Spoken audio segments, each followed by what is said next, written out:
Tai sveiki, mūsų žiūrovai. Šiai dienai apie 600 peržiūrų buvo pirmo podcast'o. Taip, neįtin daug, bet šiandieną grįžtam su konkrečia tema, su jautria tema, apie kurią, manau, būtina kalbėti. Tai mes su Iveta nutarėm nuo jos kaip ir pradėti. Nuo skyrybų.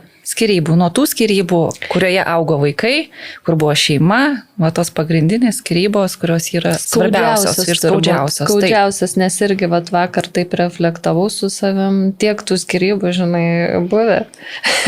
Tokių, žinai, tų gal trumpų ar ne santykių visokių, bet labiausiai vis tiek skaudžiausia tai yra, kur tos skyrybos, kada tu turi vaikų ir kada dar turi matytis, ane, esi priverstas bendrauti su žmogum.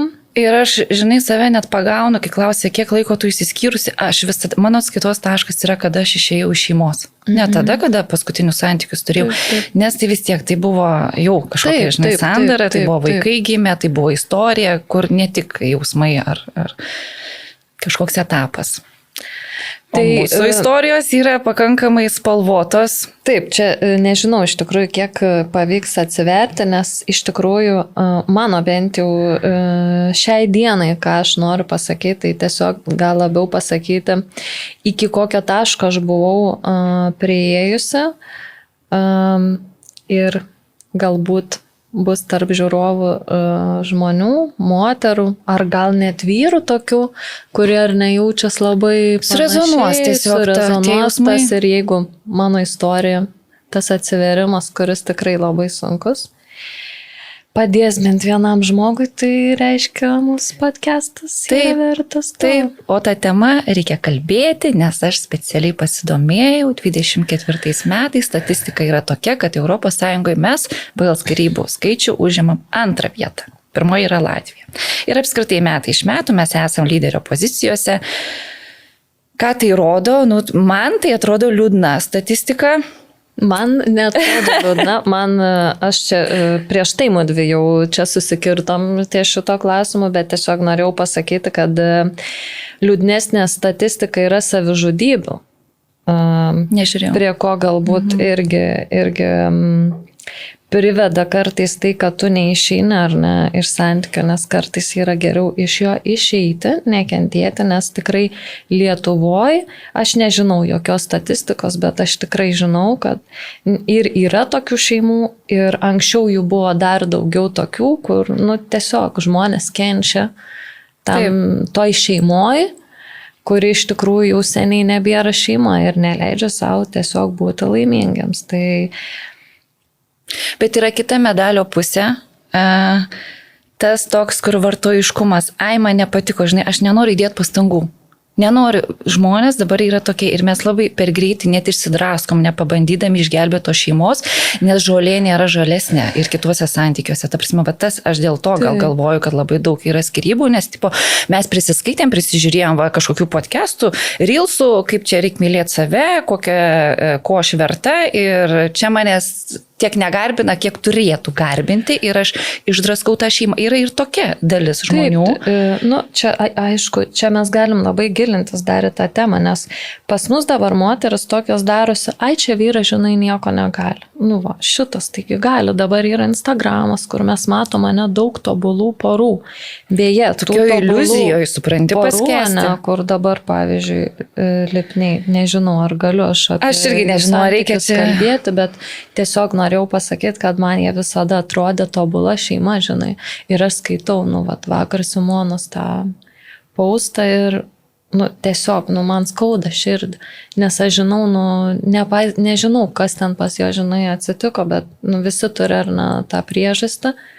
Ir kada tu turi vaikų, ta priežastis dažniausiai yra labai rimta ir jinai nėra turbūt susijusi su to, kad nusibodo, žinai, pas kažką yra geriau, aš noriu ten geresnį, kažkokį seksualesnį, žinai, susirasti. Dažnas nesupranta, Iveta, nes smegenys yra praplaunamos tiek informacijos, dezinformacijos ir tų pavyzdžių feikinių, kurie rodo tik tais tą gražų, žinai, meilės pasaulį, bet tai, kad ten už tų šeimos durų tu nežinai, kas ten ten vyksta, gal ten supranti, tragediją, kurios... Apskritai, aš manau, šitam pasaulyje, nors mes daug šviečiamės, daug informacijos gaunam, bet empatijos iš tiesų jos yra mažai. Ir mes užuot ar ne ieškoja tų išeičių, gal daugelis mėgsta labiau ieškoti ne savyje ar ne problemos, bet kitam žmogui. Čia, kaip žinai, skaitai knygą apie, aš pavyzdžiui, skaičiau knygą apie narcizus, aš ieškojau to narcizo savy, žinai. Bet aš manau, kad daugelis moterų skaitydamos tą knygą ieško narcizo savo vyre, žinai. Taip, tai va, o žiūrėk, sutampa kiek faktų, ne? Čia yra, supranti, aš manau, kad čia yra esmė, kad tu turi minusų ieškoti savyje. Ne tai, kad minusų ieškoti savyje, bet tu turi save ugdyti, tu turi nuo savęs pradėti. Čia kaip sakant, žinai, čia kaip mano vaikai, oi, ten gavau 2, kodėl tu gavai 2, žinai, tai čia pusę klasė, žinai, gavo 2. Tai sakau, tu dabar save tapatini su visais, žinai, tai tu turi nuo savęs pradėti, tu negauk to 2, žinai. Nebūk toks, žinai, kaip visi ir nelygink, žinai, save su blogesniais, bet čia gal ne bet toks tas ir yra pavyzdys, šeimose, mes linkę vienas kitą kaltinti, tu nepadarėjai, tu kažko, žinai, lūkesčio neišpildėjai mano susikurto lūkesčio, o iš tikrųjų, jeigu tau yra negerai, tave trigerina sutuoktinis, turėtum į save atsižvelgti ir pagalvoti, kodėl mane trigerina, kodėl mane žaidžia, kodėl va šitas poelgis va taip mane palėtė, žinai, ir nes dažniausiai slypi problema ir tavyje, tai, nes partneris, kad ir koks jisai būtų, jisai atspindi mumis ir mes pasirinkam. Taip, čia yra pagrindinė taisyklė, mes pasirinkom ir mes turim nuspręsti, tas partneris nieko dėl tavęs nepadarys, nes jis jau yra toks, koks jisai yra, smurtautojas, alkoholikas, traumuotas, ten visoks. Taip. Ir aš suprantu, moteriams dabar kyla tikriausiai pasipriešinimas, nes jeigu tu šalia turi kažkokį mulkį ir atrodo, kodėl, tai aš tokia nuostabi. Tai gal čia ne tiek apie tai, kad tu irgi mulkėsi, bet aš taip apie tą teoriją irgi santuokai labai pikau, nepriėmiau tos teorijos, nes nesąmonė, mes esame ant tiek skirtingi žmonės, aš tokia, o jisai toks, kodėl aš nusipelniau tokio žmogaus. Dabar aš kai žiūriu, partneris atspindi, kaip tu save myli. Iš tikrųjų, kaip tu save priėmi. Taip. Ta prasme, čia yra tokia, kas pas tave viduj dedas, koks santykis su savim, tai partneris tau parodo tiesiog tai. Labai aiškiai, kur tavo vieta. Taip. Kur, tiksliau, ne jis tau parodo, bet tu tą savo vietą pasirenki ir jisai toj vietoj tave, žinai. Jis primena. Taip, tau primena tą tavo vietą, nes tu tos kitos vietos ir nesi susiradusi savo. Vadinasi, tu esi irgi nepaugus, tu esi tam pačiam lygmenį su to žmogum, dėl to ir pritraukėte energetiškai viens kitą. Taip, tai aš iš tikrųjų, taip vakar, kol rašiausi podcastui,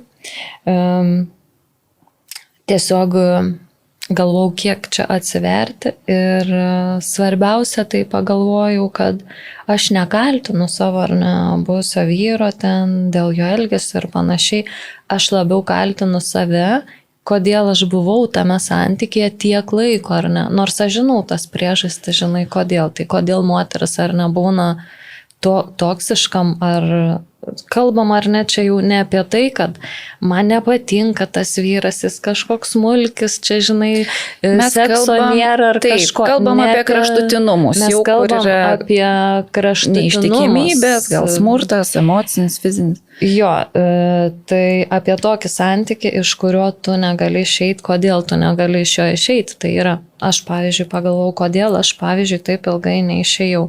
Visų pirma yra baimė, nes yra vaikai, tu esi neatsakinga už vaikus, kur tu eisi. Aš pavyzdžiui, kai supratau, kad yra šikna mano santykiuose, aš labai greit iš tikrųjų tą supratau. Aš supratau jau per pirmus metus. Šiaip aš irgi. Bet tu tiek silpna, kad tu negali ryžtis tam žingsniui. Tu nemėli iš tikrųjų savęs visų pirma, nes tau mintis ir ką tu dabar darysi, tu ten laukiasi, žinai, kūdikio. Aš tada buvau grįžusi, žinai, iš Anglijos, aš neturėjau pinigų, žinai, mano tėvai tikrai nėra nei turtuoliai, nei kas. Aš maniau, kad aš neturiu nieko, jokios paramos ir kad aš nieko negaliu. Ir aš gyvenau tame santykiai ir aš bandžiau tikrai išlaikyti tą santykį, nu kaip ne tai, kad išlaikyti, bet kažkaip pataisyti, irgi tikėjausi, kad kažkaip bus čia geriau. Ir žinai, kas pas moteris dar būdavo pas mumis jaunas, pas mane, pavyzdžiui, kad aš savo meilę jį ten pakeisiu, žinai, aš būsiu tokia gera, kad jisai, nu, va, tikrai man tai įvertins ir bus visada šeimoje. Arba save pakeisiu, elgsiuosi geriau, būsiu gražesnė, įtiksiu, padarysiu skaniau valgyti, žinai, būsiu tobula, nes aš tapau tokia tobula namų šeimininkė, pusryčiai, pietus, vakarienė, krevetės, ten, ta prasme, piragai, tortai, ta, žinai, buvau ta kaimynė, kur nešu pas kaimynus tortus ir piragus. Ta prasme, ant tiek, žinai, aš buvau ant tiek nukreipusi į savo buitį viską, į savo vaikus, kad aš pamiršau save, žinai. Nu, vat, kai kalbėjom praeitam podcast'ą, kad mano dydis buvo XS ir aš ten vos svėriau 50 kg, būdama 1,72 m, kai man mama sakydavo, tu esi skeletas, ne moteris, kas tave, žinai, gali mylėti, nu, kas irgi, žinai, manęs negodė. Aš maniau, kad, nu, viskas čia okei, žinai, kad aš esu kūda.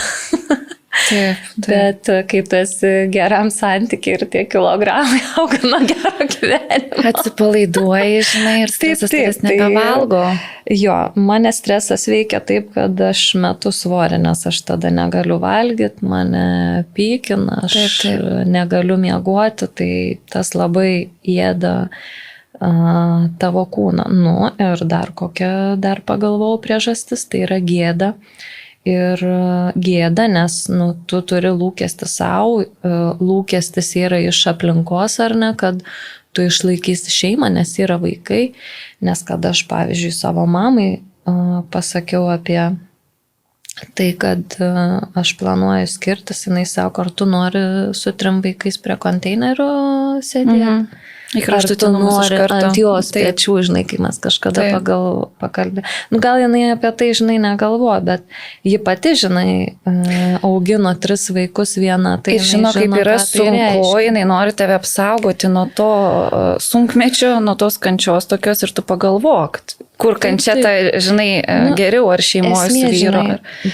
Bet čia senas yra požiūris, nes anksčiau tikrai būdavo sunkiau moterims, tikrai. Ir, pavyzdžiui, mano šeimos sistemoje tiesiog kaip kodas ėjo, nes aš mačiau daug kenčiančių moterų, daug, tarsi nelaimingų. Ir man matyt, nors atrodė, kad tai nėra normalu, bet tavo pasąmoniai tai tu priemi kaip normą. Tu pats to nesuprasdamas, ne, ir tu pritrauki. Būtent tai, kad tu irgi įkrenti į tą kančią, kur su tavim elgesi netinkamai. Na, aš tau dar pasakysiu, pavyzdžiui, mano šeimoje, mano aplinkoje, kur aš augau, buvo daug alkoholizmo iš tikrųjų. Nu, ne to tokio, žinai, jau kur prie konteinerio sėdi, žinai, bet buvo tiesiog daug, kur alkoholio buvo labai daug. Iš tikrųjų ir smurto buvo. Nežinau, kaip pas tave, pas mane buvo daug šeimos. Pas mane smurto nebuvo, aš vaikystėje to smurto nemačiau, nes mano tėtis, nors ir tikrai stipriai alkoholiavo, jisai nesmurtavo prieš mano mamą, gal mano mama smurtavo prieš tėvą, sakyčiau. Labiau, žinai, įsinerinus ten, bet čia jų santykiai, aš tiesiog nelendu į tai. Ir beje, nu, labai dabar daug išsišakoju, ką noriu pasakyti iš karto. Gerai, kadangi likau ties tą mintim, tai pasakysiu tą mintį, mane iš tikrųjų tėvų netgi tie santykiai, ką aš mačiau vaikystėje, ką aš patyriau tą stresą kaip vaikas, mane labai paskatino prie mano skyrybų, mano pačios skyrybų. Aš dėl vaikų nesistengiau būti kartu, aš dėl vaikų stengiausi išsiskirti. Nes aš žinau, ką reiškia. Aš buvau vyriausias vaikas šeimoje. Mano tėvai per kiekvieną konfliktą, aš prisimenu, bijodavau to laiko, kada grįž tėvas namo, nes aš žinodavau, kad mama iškart pasius ant jo, paskui eis konfliktas, tada gal kažkoks indų daužimas ir aš tada eidavau skirti juos ir raminti ir mamos visada prašydavau, mama maldauju. Nieko nesakyti, nes norėdavosi bent vienos dienos ramios, tyloj ir ramybėj, nes tu įsivaizduoji, pastoviai gyveni stresą. Ir tėvai, jie įsikaršiavę, jie nelabai mato, žinai, tų vaikų. Aišku, dabar šiais laikais gal mes labiau apsišvietę, žinai, esam. Mes gal saugom vaikus nuo konflikto, bet vaikai tą įtampą tai jaučia. Jie viską sugeria. Jie ir po skyrybų sugeria viską iš tų tėvų ir santokos metu. Mano, supranti, trumpai istorija ta, kad iš pradžio aš nesveikai mylėjau, per stipriai mylėjau, aš laukiu, atrodo, to žmogaus, to rimto, su kuriuo pamačiau potencialą, kad irgi nori šeimos, nes aš labai norėjau šeimos. Ir mes jauni susitiko, man buvo 19, nu tai toks, dabar šiais laikais tas jaunimas yra brandus, nu aš tai ten vaikas buvau, dabar kaip pagalvoju su savo to mąstymu, tokia naivi, žinai, mergaitė, kuri tiki pasakom. Nu, mes dar nepamirškim, kad abi esam ar ne iš nestabilių, ar ne šeimų. Destruktyvių šeimų, taip, nėra ko norėti, kad tu buvo, tai man, pavyzdžiui, mano santykiai prasidėjo 17 metų, kaip žinia, aš gyvenau be tėvų ir man tas mano vyro atėjimas buvo tarytum, jis man buvo ne tik kaip partneris, kaip draugas, jis man buvo ir kaip išgelbėtojas. Jo, ir išgelbėtojas. Ir jisai iš tikrųjų daug tos tėvo funkcijos ir atliko. Ir aš iš tikrųjų tame santykyje, bet tame savo pirmajame santykyje ir buvau, aš taip vakar galvoju, aš buvaugi kaip vaikas. Taip. Nes jisai viską už mane sprendė. Taip. Nu kaip, ne viską. Mes iš tikrųjų dalinomės, bet aš tokia buvau linkusi, kad jisai už mane, žinai, nuspręstų, padarytų ir jisai toks buvo. Ir galimai tas ir buvo mūsų santykių griūties galbūt pagrindas, ar ne, kad to pagrindo tiksliau nebuvo, nes atėjo du žmonės, žinai, kurie tikėjos bėgo, abudu mes bėgom iš tikrųjų nuo savo šeimų, mes siekiam greičiau išsikraustyti gyventi kartu, anksti labai susilaukėm vaikų ir viskas pradėjo staiga griūti. Nu, pas mane žiauriau, gal griuvo ta nuolatinė nepagarba tokia. Aš manau, kad ir šiais laikais dar moteris labai su tom susiduria, su tuo emociniu smurtu tokiu, kur kiekvieną dieną. Aš atsimenu, kad aš buvau dasivarius save tiek, kad aš tiesiog su savimi visada valerijoną nešiodavau tokias kapsulytes. Aš bijodavau telefoną pakelti, nes aš tokia. Nu, po šiai dienai mano rankos dažnai dreba, tai čia yra palikimas iš santokos. Bet esmė, kad tos istorijos aš nesigailiu, nes tai vaikai gimė šioje istorijoje, dėl to aš jaučiu pagarbą ir dėkingumą už tos nuostabius vaikus. Vaikai matė nuo pat pradžių daug dalykų, per daug, kuriuos aš norėčiau parodyti jiems. Ir tas, kad kur aš dingsiu. Moteris, apskritai vieniša moteris Lietuvoje yra pažeidžiamiausias. Ir neturintis stiprių tėvų. Taip, valstybė nesirūpina, nepalengvina gyvenimo vienišai mamai, dėl to išėjimą. Tu labai bijai priimti tą sprendimą, kad reikės išeiti, nes kur tu dingsi. Tai daug metų tas mane irgi ribojo, kad aš negaliu išeiti, vis norėdavau, bet tu realybę smogė. Tada galvoju, dėl vaikų ta kaltė, nu kaip tu tą tėvą, nu netimsi, bet vis tiek nori, kad užaugtų toj šeimoje, toj struktūrai, kad jie būtų kuo mažiau sužaloti. Tai daug metų mane laikė dar ir tas, kad dėl vaikų. Galiausiai buvo lemiamas tas, kad buvo toks dugnas pasiektas, kad man toks... Bet aš jau buvau pradėjus knygą skaityti, jau dirbti su savimi jau porą metų, psichoterapiją eiti. Ir man toks, palauk, Jotvilė, ar tu klausy, kas vyksta aplink tave? Ar tu nori, kad tavo vaikas, kad tavo sūnus užaugtų į tokį vyrą? Tu nenori, bet jeigu tu liksi gyventi, jis bus toks pat. Ar tu nori, kad su tavo dukra elgtųsi vyras taip, kaip su tavimi elgėsi? Nenori, nedaug Dievas, Jėzus šiurpas neteina dabar. Ir tai buvo čia paskutinis lašas, kai aš sakiau, kad ne, dėl vaikų aš turiu išsiskirti, aš privalau dėl vaikų išsiskirti tam, kad jie užaugtų laimingesni, kad jie neįtų šito kelio. Tai šitas buvo pagrindinis. Nu, nemaniau, ką mane tai palies, iš tikrųjų šitas. Gerai, palaukiu. Taip, tai buvo geriausias sprendimas, sunkus, bet mes dėlsiam vilkinam, manau, kai esam pakankamai... eina ir dabar, ne, kai grįžtam laiku atgal, galvoju, kas buvo ta mergaitė. Kas jį buvo? Kaip gaila, iš tikrųjų tos mergaitės, kuris savęs taip nemylėjo ir leido kažkokiam žmogui su jie šitaip elgtis. Aš noriu pasakyti, moteris, niekada neleiskit, kad vyras nustatytų jūsų vertę. Niekada. Jūs pačios turit nustatyti. Ta prasme, jūs turit jaustas ribas. Ir jiems brėžti, kad ne, su manim taip negalima. Tada pas jūs ateis kitoks partneris, kitaip su jumis elgsis. Taip. Bet tas toks, kai sako, ką tu be manęs, kas tu tokia esi, tu išvis čia, žinai, tu nieko verta, tu pražūsi, tu čia. Jo. Man sakydavo, tu kaimietė. Taip sakydavo, aš kaimietė, žinai, nu ir ką man padaryti, dar kad aš kaimietė. Žinai, buvo iš tikrųjų baisesnių žodžių, bet aš tiesiog gal nežinau, aš nenoriu savęs stumti tą kritinę padėtį, nes iš tikrųjų aš žiauriai nenoriu prisiminti to laikotarpio, to gyvenimo Kaune, nes aš jį prisimenu kaip baisiausią košmarą. Arba tiksliau, mano smegenis tiesiog blokuoja tą laikotarpį. Nes iš tikrųjų, ypač tie paskutiniai metai, jie, kaip ir tu sakai, kaip ir tau, jie buvo, žinai, kritiniai, nes viskas tik čiuožė žemyn, žinai.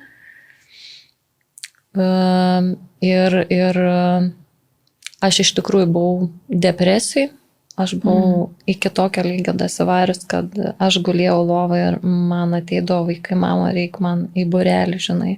Aš neturiu jėgų atsikelti iš lovos. Bet kodėl man ta depresija buvo, nes aš labai kaltinau save, kad aš negaliu iš to išeiti, kad aš neturiu jėgų. Aš jau buvau seniai tą pripažinus, kad čia nieko, žinai, nebus. Bet ir pasiryžti, ir kažkokį planą turėti buvo sunkiausia turbūt. Nes jau pripažinti, žinai, yra sunku. Kai tau netgi aplinkoje, žinai, jau sako, Iveta. Ta prasme, kas tu yra, žinai. Kaip tu gali tame, žinai, būti. Ir aš visada, aš turėdavau tą atsakymą, o ką man daryti? O kur aš turiu eiti su 3 vaikais? Kur aš turiu eiti? Nes tikrai tau tuo laikotarpiu atrodo, kad tu neturi kur eiti. Daugelis net nežino, kaip tu gyveni. Ir tai pripažinti savo, o pripažinti dar kitam kažkam pasakyti, kad tau taip yra. Tai yra, sakau, baisuminė gėda, žinai. Ir prašyti tos pagalbos, žinai, kokios tos pagalbos prašyti, psichologinės ar kokios, žinai. Tai aš čia kažkada irgi parašiau postą apie savižudybę, ten ėjo, žinai, čia po kelių, žinai, nusižudė tas Išdu Donatai. Tai ėjo kitos žinutės Facebook'e, kad jeigu tau blogai, pasibelski mano duris, nesibelsi tu į niekieno duris, todėl, kad tau yra blogai, tu pasišnekė ne su draugė, bet tu grįžti namo. Ir tos draugės nėra, tu grįžti į tą patį, į savo mintis ir vienintelis žmogus, kuris tau padės, tai yra tik tu pats. Tai gerai, kad dar draugė gali padėti nuoširdžiai, o kiek yra moterų, kurios turi draugės tokios, kur, žinai, sakys, va, matai, da grįž, papasakos vyrui ir visiems, kaip jinai važiuok vargšę gyvena. Taip, žinai, aš ir nenorėjau, kad mane vadintų tą vargšę, aš dėl to labai nedaug dalindavausi ir aš to gailesčio labiausiai ir nenorėjau. Ir aš dabar jo iš tikrųjų nenoriu, nes, čia nėra ko gailėtis, čia yra mano gyvenimo pamokos. Dėl to aš dabar čia sėdžiu tokia, kokia, žinai, esu. Ir viskas vyko taip, kaip turi vykti. Ir tai, kad įsiskyrėm, aš po 10 metų santuokos įsiskyriau. Tai atrodo, irgi toks ilgas laiko tarpas buvo. Bet vėlgi taip susidėliojo, kad atvedė į šį tašką. Jeigu aš anksčiau būčiau įsiskyrus, aš būčiau kažkur kitur gal, nuėjus kitais keliais. Tai viskas yra gerai. Tiesiog aš vis tiek po šiai dienai, kad ir kokią tą traumą santuokos turėčiau, aš vis tiek esu už šeimą. Šeima yra vertybė, ją išsaugoti verta ir vaikai užauginti šeimoje, jie turi šansų būti laimingesni. Daugiau tikrai šansų. Bet vėl, kad ta šeima būtų kuo sveikesnė, kad du žmonės būtų sąmoningi, kad jie sėstų, spręstų dalykus.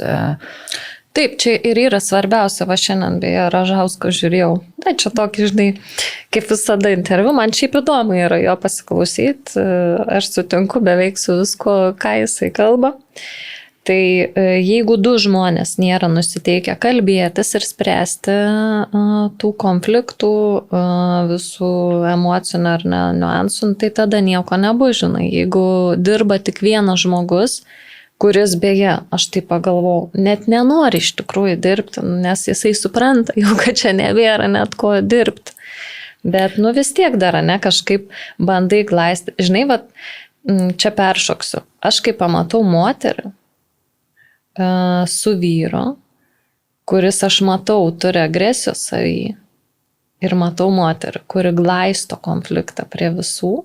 Taip, aš prisimenu paimti, save, papurtyti ją, supranti moterį. Kiek aš esu ta prasme, aš pastoviai prie kitų žmonių būdavau šitos būsenos, kur aš glaistau konfliktą. Glaistau ne tik tarp savęs ir jo, bet glaistau tarp jo ir kitų žmonių.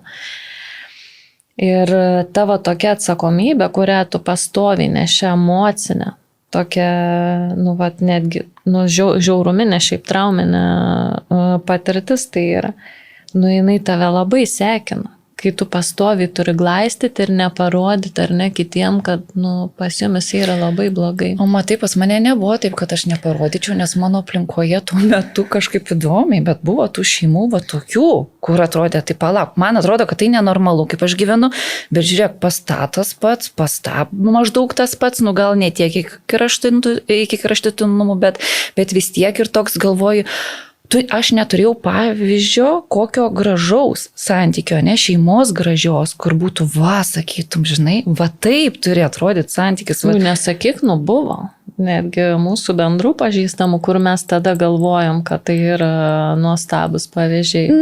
Matai, ar tu jau kiekvienas pagal save vertina, tai vėl kaip buvo, bet yra tam tikrinio, buvo, kiekviena. Jaučiu, viena ta šeima gal ir buvo, ir tai kaip ten tokių dalykų sužinai, tai buvo, kas man netinka, žinai, atrodo, kad nėra tas... kaip jeigu mes apie tą patį kalbam, žinai, nėra. Aš manau, kad apie tą patį. Tiesiog ne mūsų reikalas, žinai, kelti į viešumą. Ne. Bet ir to šeimos jau nebėra. Daug ko nebėra. Žmonės nebelinkia dirbti, nebelinkia investuoti, stengtis, visi nori lengvai, paprastai. Mes tokie ir savanaudžiai tapom, ir vartojiški. Vyrai, manau, iš tos pozicijos apskritai, kad jie niekada, pas mums kaip ir tėčiai vis nebuvo sąmoningi, jie neįdirbdavo tuose santykiuose ir atrodo, kad vyras, tai aš čia vyras vien tai, kad jau, gimiau tarp kojų turėdamas kažką, žinai, ir tipo aš jau vyras ir tu mane turi gerbti. Ne tai, kad užsitarnauta pagarbą. Čia yra tas senovinis. Taip, bet tas eina dar iš kartos į kartą. Dabar yra tikrai fainų vyrų. Tikrai, jau kardinaliai, tikrai. Bet, nuvažiuokim mažesnį miestelį. Aš, pavyzdžiui, nesu tavo, kur sakau, kad tie vyrai visi, žinai, yra blogi, kad jie apskritai yra blogi, nes aš žinau, kad ir moterų yra labai iš tikrųjų traumuotų, piktų, labai yra iš tikrųjų daug piktų moterų. Pradėkim, kad moteris labai mėgsta kaltinti, ieškoti kaltų, žinai, taip. Kur jinai nori kažko ir jinai kaltina pastoviai, drožia, žinai, tą vyrą. Nes mes reikalaujam, kad tas vyras taptų mūsų tėvu. Ko tėvas nepadarė, kad dabar tas vyras darytų, kad tu manim pasirūpink, tu privalai. Taip. Tu privalai. Baisiausia tai yra tai, kad mes visos matom red flagus, kad tas vyras nėra toksai, ką pamatom tik santykių pabaigoje turbūt. Suprantam ir prisimenam, kad tai buvo red flagas, bet mes bandom juos paversti kažkokiai, žinai. Tu žinai, kad to vyras neromantiškas, kad jisai tau nepirks gėlių, bet tu sėdi ir nervinės, kad mano vyras neperka gėlių. Ir ėdi jį už tai, kad jis gėlių tau neperka kiekvieną dieną, žinai. Taip. Tas kiaulė, žinai, ir tada ir prasideda, žinai, nuo tokios smulkmenos atrodo. Taip. Bet... daug vyrų yra tokių, kurie neperka gėlių, bet jie kitom kažką formom, kitą daro.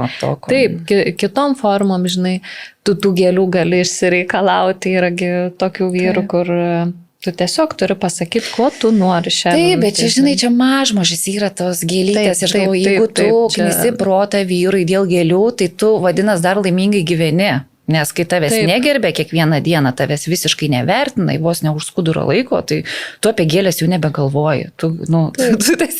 O tokių dar irgi yra, man atrodo, šiais laikais tokių ale šeimų. Taip. Tai nepamirškime, kad tos gėlės gali būti atsiprašymo dovanos pas daugelį šeimų. Pas mane beje tai buvo. Aš po kiekvieno tokio gaudau kvepalų iš krem de la creme. Tai daug turėjau buteliukų. Nelabai gaudavau, neatsimenu už tokių dalykų, iš tikrųjų. Iš vis daug ką esu pamiršusi. Aš tik tai, žinot, ką atsimenu, irgi kokia motyvacija buvo.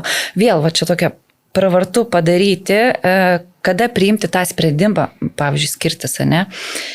Tai man buvo kažkur 29 metai ir aš taip galvoju, 10 metų, ne, su to žmogum. Ta 10 metų greit peržvelgi, kas buvo, kas įvyko ir kaip tu jauteis. Ir jis labai greitai tas 10 metis prabėga. Ir dar nukeli save po 10 metų, nes jis lygiai taip pat greitai prabėgs. Kur tu atsidursi tame taške, jeigu tu lieki su to žmogum? Ir šitomis sąlygomis, žinai. Nes žinai, kad nepasikeis niekas, tai gali tik blogėti.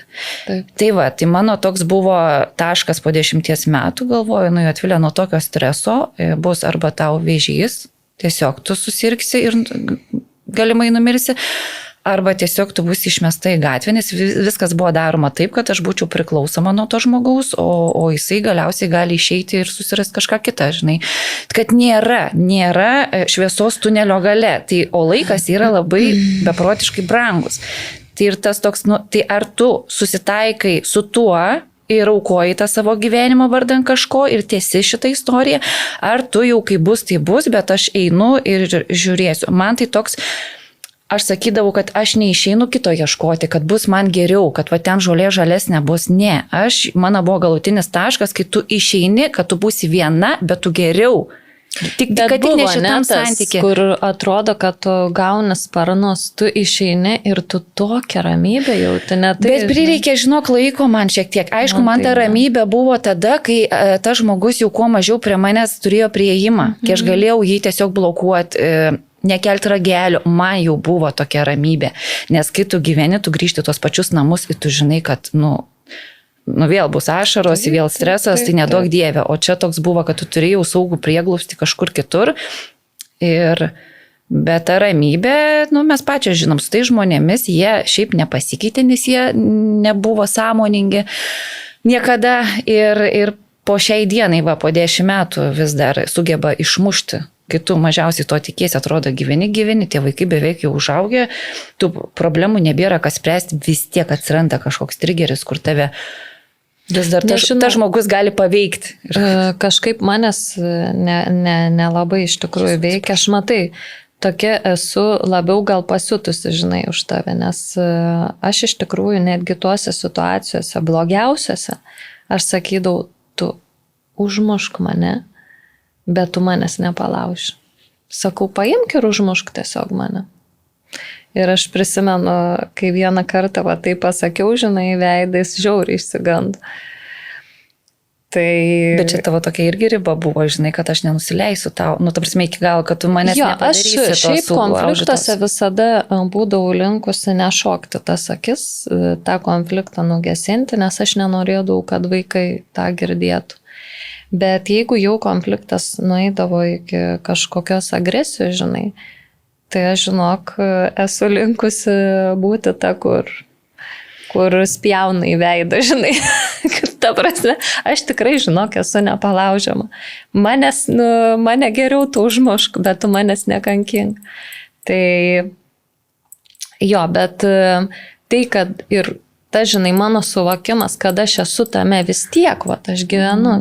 Aš išvažiuoju ten, žinai, susirinkus vaikus ten kažkur, žinai, biški pabūnu, jam net nerūpi, žinai, kad tu išvažiavai. Jis džiaugiasi turbūt, kad tu templuoji, žinai, kad tu išvažiavai ir tos vaikus, žinai, išsivežiai. Taip pat kaip ir tu džiaugdavaisi, kai jo nebūdavo namuose, supranti. Jo, šiaip signalas, ir paskutiniai metai buvo tokie, kad man būdavo dzin. Aš žinodavau, kad aš išvažiuoju vestuvės, pas mane namuose vyksta festivaliai, pano, žinai.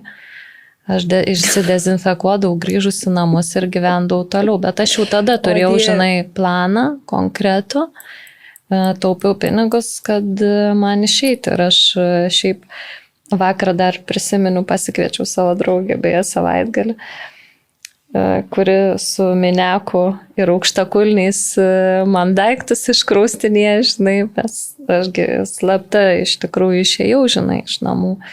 Ir iš tos baimės, ir iš to, žinai, ką man to konflikto aš paėmiau, žinai, ir išėjau. Ir paskui parašiau žinutę, dar teisiškai beje buvau labai pasiruošusi tam. Aš labai pasiruošiau, Šaunuolė.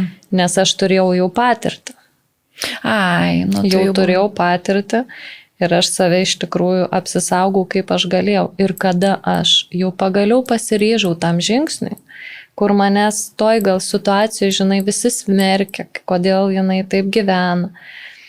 Arba dar aišku, kažkas smerkia, kodėl jinai iš vis skiriasi, kas jie yra, žinai, gyvena, taigi vyras čia išlaiko, bla bla bla bla bla bla, žinai.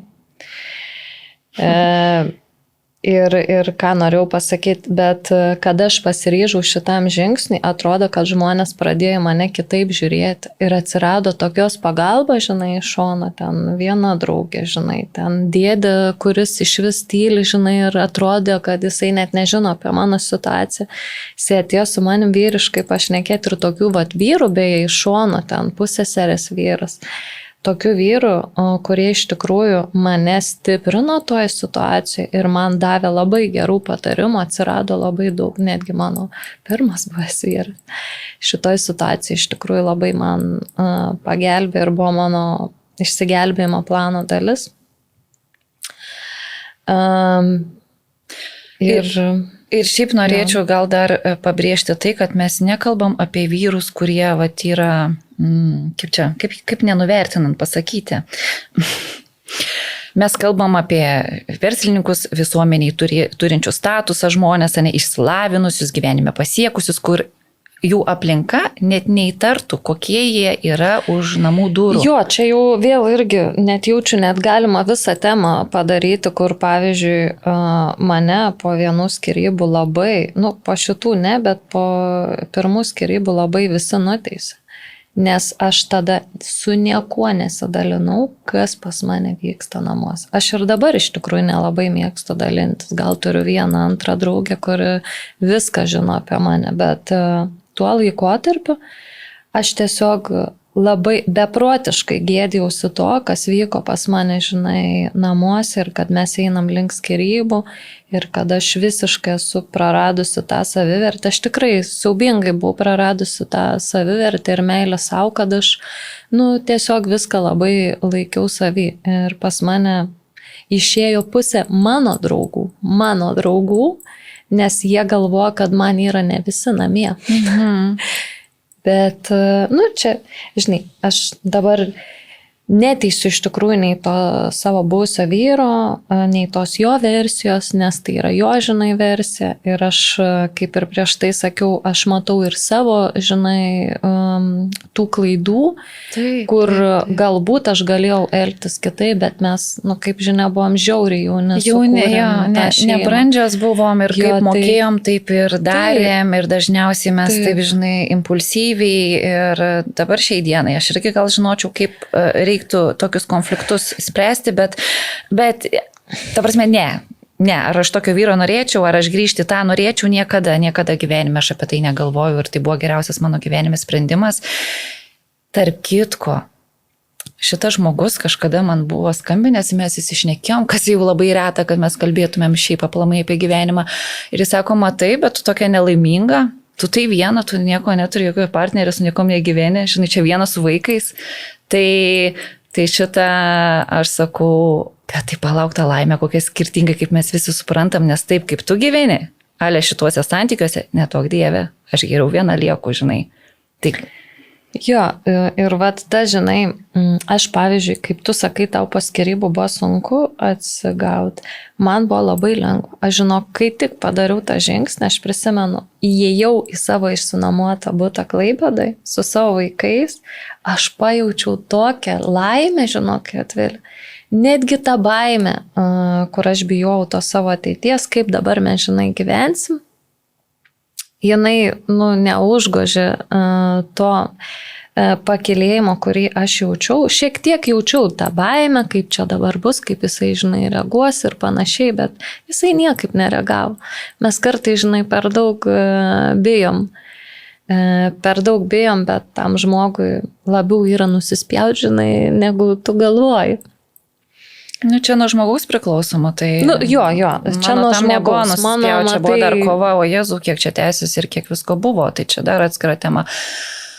Bet ką mes norim tom pasakyti, kad vis tiek šeima mums yra vertybė, ar ne? Taip, mes vis yra tiek... Yra nuostabių vyrų, yra nuostabių šeimų. Linkime visiems vaikams užaugti šeimose, turint mamą ir tėtį ir gražų pavyzdį. Tik netokiose. Netokiose, bet jeigu yra kraštutinumai, tai linkim būti stipriom, tikinčiom savim, kaip čia rinktis bilietą į laimę, kad bent, nu va čia man buvo toks, kad aš bent suteiksiu šansą būti kada nors laiminga. Nežinau, ar man pavyks, bet aš viską darysiu, kad taip įvyktų. Tai bet taip įvyko.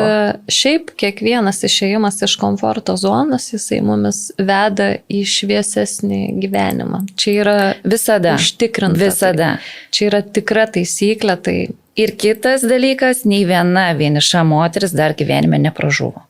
Taip. Nėra stipresnio sutvėrimo pasaulyje už vienišą mamą. Taip, apskritai už mamą, žinai, gal taip. Čia nebūtinai už vienišą, bet... Ne, vieniša jinai yra stipresnė, nes kai tu turi ką atsiremti, yra kitaip. Taip, kada tu turi, dar pasakysiu, vyrą šalia, tu dar kažkaip dalinies, ne, ta tokia, nu vis tiek esi biškis silpnesnė, bet kai tu žinai, kad už tave niekas duonos neparneš, už tave niekas nepakovos, tik tų vaikų nepadės užauginti taip, ir išauklėti. Tik nuo tavęs viskas priklauso. Tokia stipri, tokių galių, atrodo, nu ne veltui sako, kad super galios, super mamytas, tai yra iš tikrųjų ne tos, kurios ten glostinė savo vaiką, žinai, ir tobulai bando užauginti, bet yra tos, kurios augina vienišos mamos, kurios vienas užaugina savo vaikus. Tai viskas bus gerai. Mes su jumis. Mes esam pavyzdžiai, kad viskas gerai, mes nepražuvom. Mūsų nesunaikino, kad ir kaip tie buvę, nu mano buvę stengiasi mane sunaikinti. Visgi aš esu šiai dienai laiminga, mano vaikai laimingi ir jūs būsit laimingos. Šiaip aš irgi taip galvoju, jeigu aš nebūčiau, galbūt jeigu net nebūčiau šito patyrusi, ką patyriau. Ir antras dalykas, kuris privedė mane į šitą gyvenimą, kurį dabar laiminga, iš tikrųjų, aš tikrai esu labai šiuo metu laiminga. Tai mano va tas ryžtas, pasiryžimas ir tas pasakymas, ai žinai, bus kaip bus, nu ir mama, ir pagyvensiu aš prie to konteinerio, nu ir ką. Negyvensi, padarysi viską, kad negyventum, tu, kad negyventų tavo vaikai taip ir tikrai, o kai darai ir pasidaro. Jeigu tu sėdėsi, dėjuosi, verksi ir turi tavim kažkas pasirūpinti, tada nieko gali iš to nebus. Niekas tavęs neišgelbės. Taip, dėja, nuteikiam, kad bus sunku. Tikrai yra sunku, bet su laiku viskas lengvėja, gerėja ir apskritai mūsų sveikata ir mūsų vidinė ramybė yra svarbiausia. Ar ne? Tai baigiam. Šitą nežinau, ar viską mes ištransliavom, ar viską pasakėm, ką norėjom, paskui gal bus apmąstymų, kad gal reikėjo dar kažką įterpti, bet... Šiaip sunki tema, iš tikrųjų, tokių, sakau, tu kalbi vieną ir norisi dar pasakyti ir čia galėtume plėstis, iš tikrųjų ir plėstis, tai gal ir pasiplėsim kitose podcastuose apie tas potėmes, apie alkoholizmą, gal apie tai, kokioje šeimoje užaugom ir kaip tai įtakoja ar ne mūsų gyvenimą ir kai kuriuos sprendimus čia daug iš tikrųjų galima kalbėti, tai tikimės, kad rasim tų bendraminčių, kurios gal ir pritarė mum, gal rasim tokių, kurios nori pasiginčyti su mumis ir vyrų, gal tokių. Visokių istorijų yra, visokių žmonių yra, viskas ok, čia su tuom, visi gyvenam skirtingus pasaulius, suvokimus turim ir tiesiog kam rezonuoja, tos pasims gal kažkokią naudą iš mūsų šito podcast'o. Kam ne, linkim, kad tokių problemų ir nebūtų jūsų gyvenimuose. Tai ką, gražios vasaros, kad nelytų, kad šviestų saulė visada mūsų gyvenime. Taip, sėkmės.